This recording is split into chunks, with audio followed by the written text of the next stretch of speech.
자, 오늘 여러분들과 함께 히브리서 7장 1절부터 19절까지의 말씀을 한번 나눠보겠습니다. 7장 1절부터 이 10절까지는 멜기세덱에 대해서 좀 더 구체적으로 설명을 합니다. 5장 11절에 보면 멜기세덱에 관하여는 우리가 할 말이 많으나 너희가 듣는 것이 둔함으로 설명하기가 어렵다라고 말을 했습니다. 신앙의 초보였기 때문에 너희들에게 멜기세덱에 대해서 할 말이 많지만 그러나 설명하기가 어려웠다라고 말을 했는데, 결국 저자는 7장 1절부터 멜기세덱에 대해서 설명을 하기 시작합니다. 왜 설명하기 어려운 일들을 다시 설명을 하느냐? 결국은 멜기세덱을 알아야 예수 그리스도의 이 대제사장직에 대해서 바르게 이해할 수 있기 때문에 그렇습니다. 7장 1절부터 10절까지는 예수 그리스도는 멜기세덱의 반차를 따른 대제사장이다, 그 이야기가 주입니다. 7장 1절부터 3절까지는 그 멜기세덱이 누구인지를 말하고 있는데, 1절에 보면 멜기세덱은 살렘 왕이요 지극히 높으신 하나님의 제사장이라 이렇게 말을 하고, 2절에 보면 아브라함이 모든 것의 10분의 1을 그에게 나누어 지니라. 그 이름을 해석하면 먼저는 의의 왕이요 그 다음은 살렘 왕이니 곧 평강의 왕이요.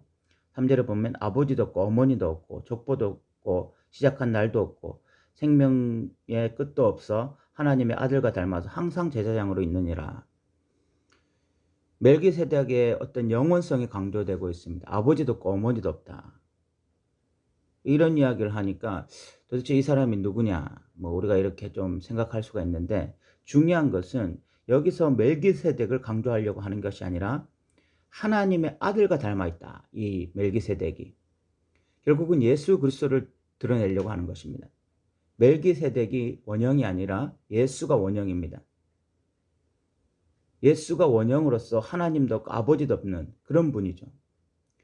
그러니까 멜기세덱을 통해서 예수님의 신성, 예수님이 참 하나님이시다, 예수님이 신성을 가지신 분이다, 이 이야기를 하고 싶은 것입니다. 그러면서 이 4절부터 10절까지는 아브라함이 노략물 중에 10분의 1을 멜기세덱에 바쳤다라는 것을 말합니다. 10분의 1을 받는 사람이 누군가 하면 구약시대의 제사장들이었습니다. 아브라함이 멜기세덱의 10분의 1을 바침으로써 그 멜기세덱의 제사장직을 인정한 것으로 이렇게 본 것이죠. 그리고 두 번째로 이 멜기세덱이 아브라함에게 복을 빌어줬다, 6절에 보면. 그러면서 7절에 논란의 여지 없이 낮은 자가 높은 자에게 축복을 받느니라. 복을 빌어주는 사람이 복을 받는 사람보다 더 높은 위치에 있는 것입니다. 그래서 아브라함보다도 이 멜기세덱이 더 높은 위치에 있었다, 이걸 강조하고, 세 번째 9절에 보면 또한 10분의 1을 받는 레위도 아브라함으로 말미암아 10분의 1을 바쳤다고 할 수 있다. 그 레위인들은 아브라함으로부터 나왔기 때문에, 아브라함의 후손이기 때문에 아브라함이 10분의 1을 바쳤으면 레위인들도 멜기세덱에게 10분의 1을 바친 것이다, 이렇게 말을 할 수 있다는 것입니다. 이 세 가지를 통해서 강조하고자 하는 것이 인간 레위인들보다, 인간 레위인 제사장들보다 멜기세덱이 훨씬 우월한 위치를 차지하고 있다, 이런 이야기를 하고 싶은 것입니다. 왜 이 이야기를 하느냐? 왜 예수님이 인간 레위인 지파에서 대제사장으로 오지 않고 그 천상의 존재와 같은 이런 멜기세덱을 통해서 대제사장으로 와야 되느냐? 왜 이것을 비교하고 대조하고 있느냐? 그 이유는 11절부터입니다. 11절 보시면 레위 계통의 제사 직분으로 말미암아 온전함을 얻을 수 있었다면 백성이 그 아래서 율법을 받았으니 어찌하여 아론의 반차를 따르지 않고 멜기세덱의 반차를 따르는 다른 한 제사장을 세울 필요가 있느냐? 왜 지금까지 예수님이 인간 레위인 지파에서 나오지 않고 이 아버지도 없고 어머니도 없는 이 멜기세덱의 반차를 따른 이 대제사장이 되어야 했느냐? 이 이야기를 하는 이유는 11절에 보면 인간 레위 지파의 이 대제사장직이 한계가 분명히 있었다는 것입니다. 그들은 사람을 온전케 할 수 없는 것입니다. 그들의 어떤 제사 집행, 또 그들의 어떤 율법을 따르는 그런 행위들이 사람들을 온전하게 할 수 없었다는 거예요.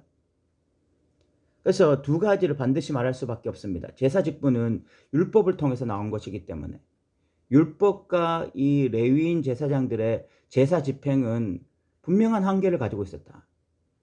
구약의 사람들을 결국은 온전하게 하지 못했다. 이 이야기입니다. 그래서 예수 그리스도는 사람들을 온전케 하는 제사장이어야 되거든요. 사람을 100% 온전케 하는 제사장이어야 되기 때문에 레위인 계열을 따른 제사장이 될 수 없었고 천상의 존재인 멜기세덱의 계열을 따를 수밖에 없게 되는 것입니다. 그래서 여러분들이 여기 19절에 보시면 이런 말씀이 있습니다.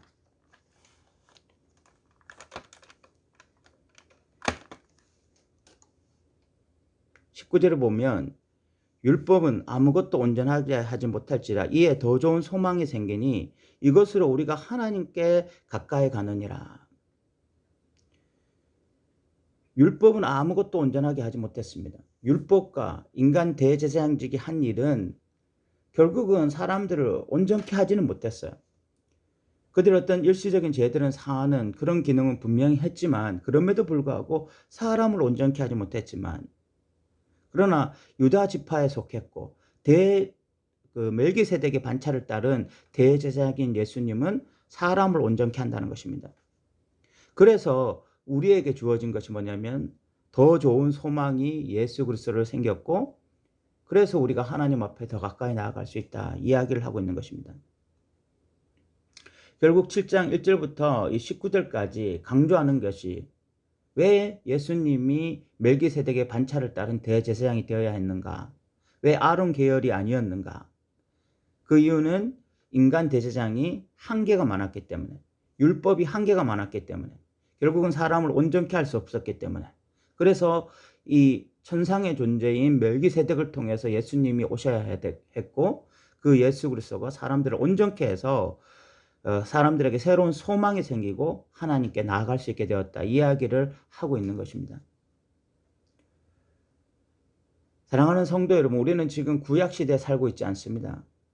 우리는 이미 사람들을 온전케 하시는 대제사장이신 예수님 아래에 있는 것입니다.